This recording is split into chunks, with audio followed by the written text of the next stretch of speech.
What's going on, guys? Welcome back to another Nick 4K video. Today we're checking out a video from Bodzoob Force, and his video is titled The Horrible History of Power Rangers on DVD. So for those of you who may not know, I was a massive fan of the Mighty Morphin Power Rangers as a kid, and my favorite character was Jason the Red Ranger. So as far as my Ranger knowledge goes, that's all I know. I don't know anything else beyond that, really. I know a couple of little things here and there, but let's check out what he has to say, and we'll critique it.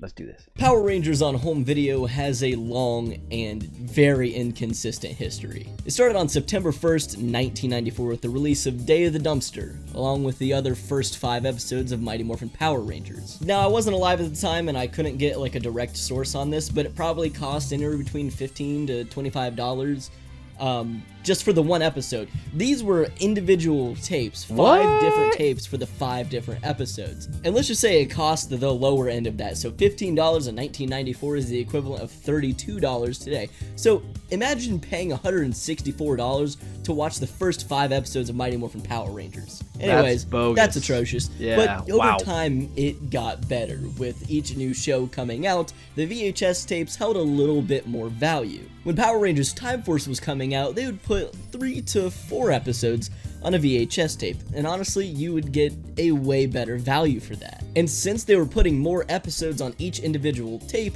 that means we could get closer and closer to having the entire show on home video. Of course, they're not going to release like 10 to 12 different tapes for Power Rangers Time Force.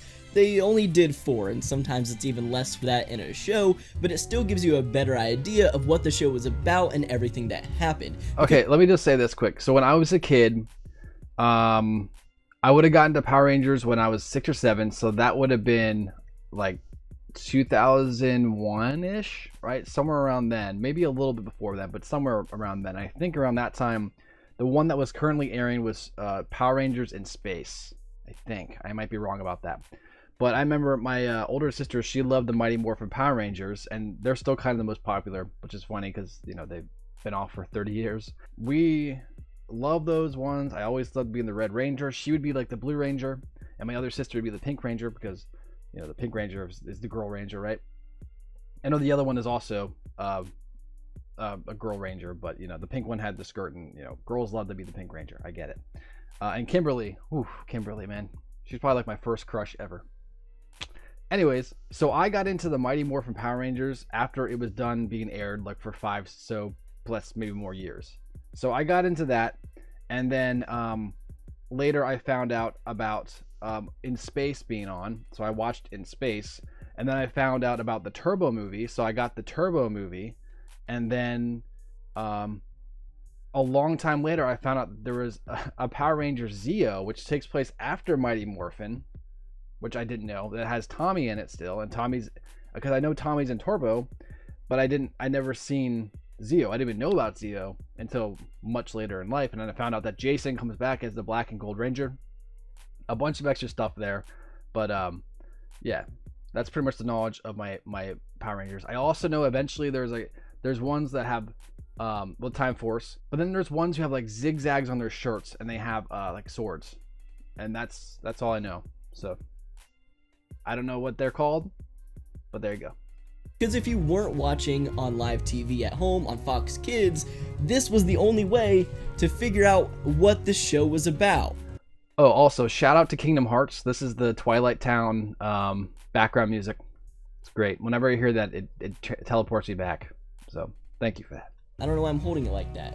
I mean, before it came out on Netflix, that's how I watched the show as a kid. I had to get these tapes, and I feel like I had a good understanding of the show. Power Rangers Time Force did it the best in my opinion. It started with this tape, Forced from the Future, and it has the very first 3 episodes of Time Force. So you get the 2-parter opening plus 1 additional episode to spend more time with the characters, get to know the story, and understand the general gist of the show. And then the second release was Clash for Control. This was an additional 4 episodes, giving you the entire Quantum Ranger introduction and arc. Then that's what he was.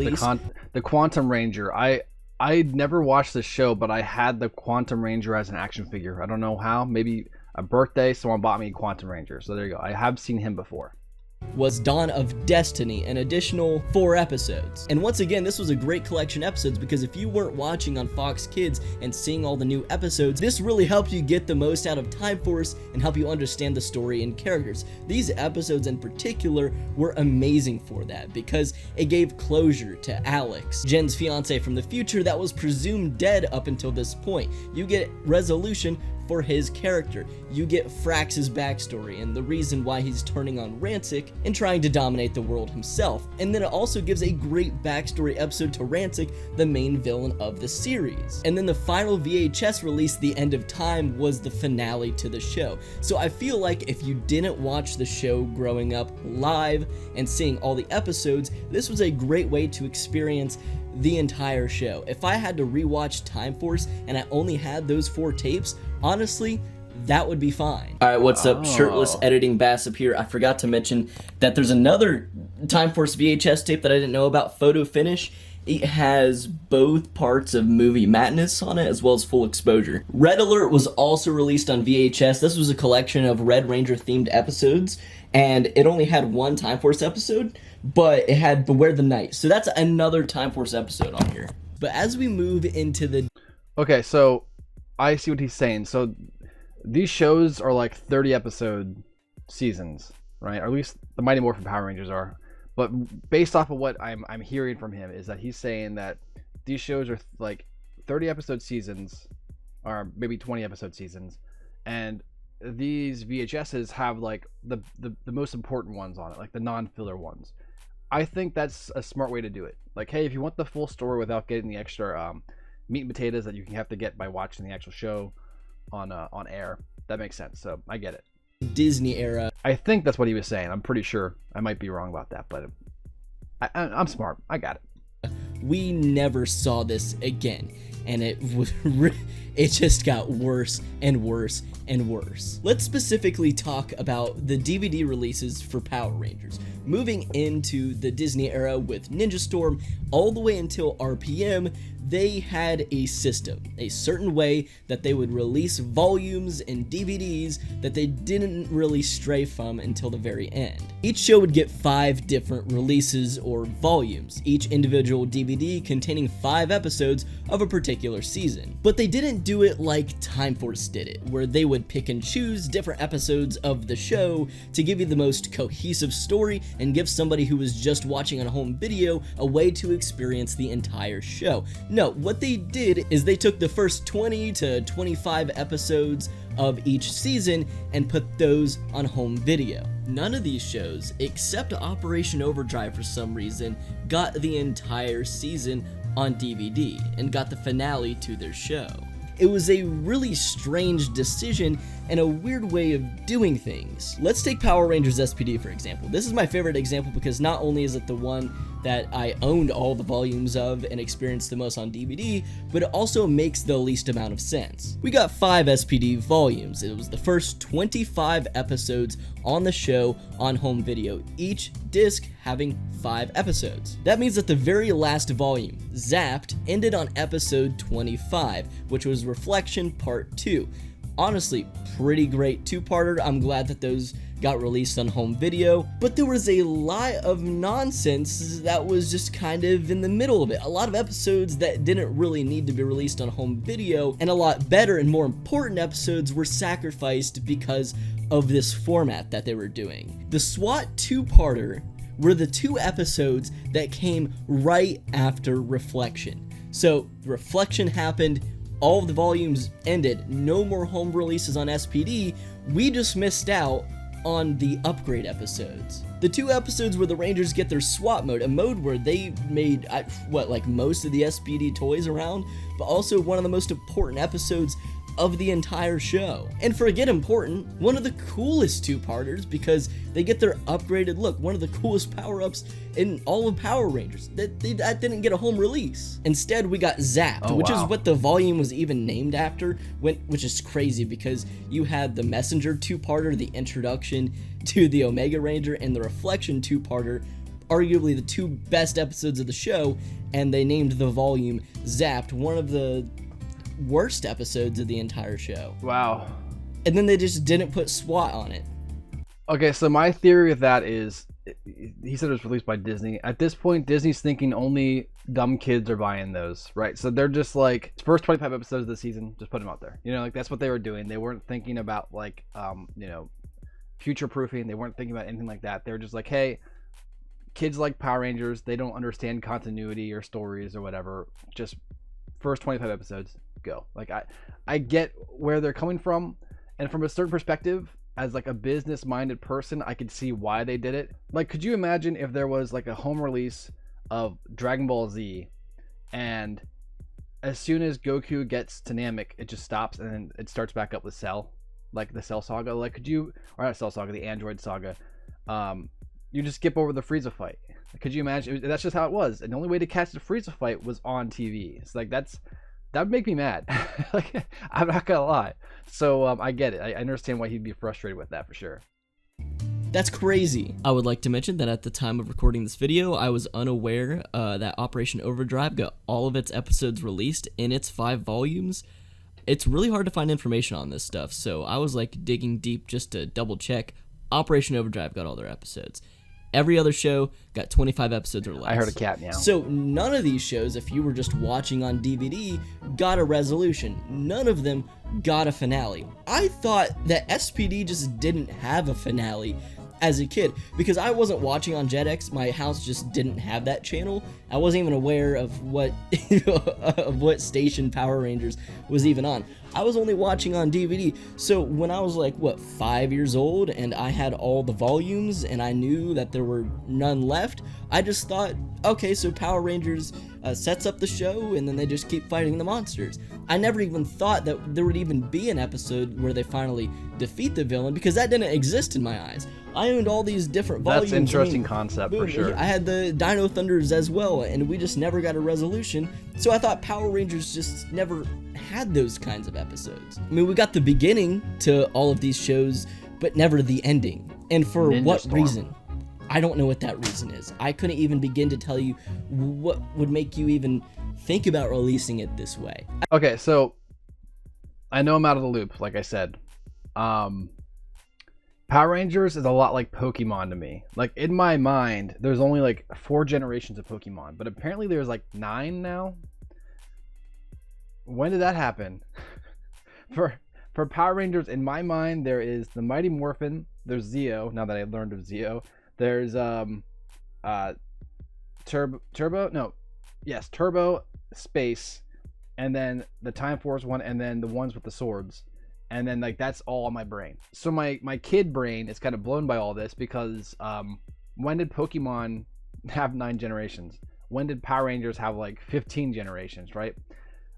It's just interesting. Time's fly. It doesn't feel like it's been that long ago, but time has flown. It's growing old and growing up. That's the way it goes. I mean, Power Rangers Time Force, 4 years prior to SPD, was doing this on VHS with less episodes. They gave a more cohesive story that way. The best part about this is that a lot of Power regions got the entire show. So they would have volumes, I mean, that just looked like this. They would get the same releases as North America, and then it would just continue until the end of the show. In fact, I mean, when we got into Jungle Fury in North America, you only get 2 volumes. So What the that's heck? like, These guys remind you of like you guys ever see the Cheetah Girls when they get those masks? that's the vibe. They even have the cheetah prints. I get that vibe from this. Was this Disney? This is probably a Disney era who did this. Probably around the same time. They had Cheetah Girls for the girls, and they wanted to make a Cheetah Girls for the boys, and so they made Cheetah Rangers. That's funny. what, I don't 10 know, it's silly, episodes but- maybe? I don't even know. I should probably look it up.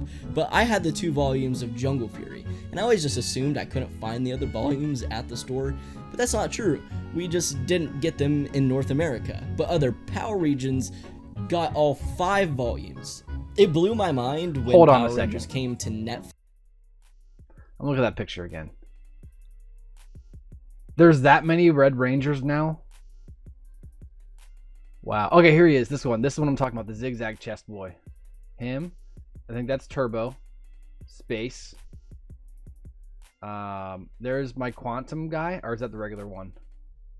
I know that one. I don't know what the heck this thing is. What is what? He's got a penis on his face. What?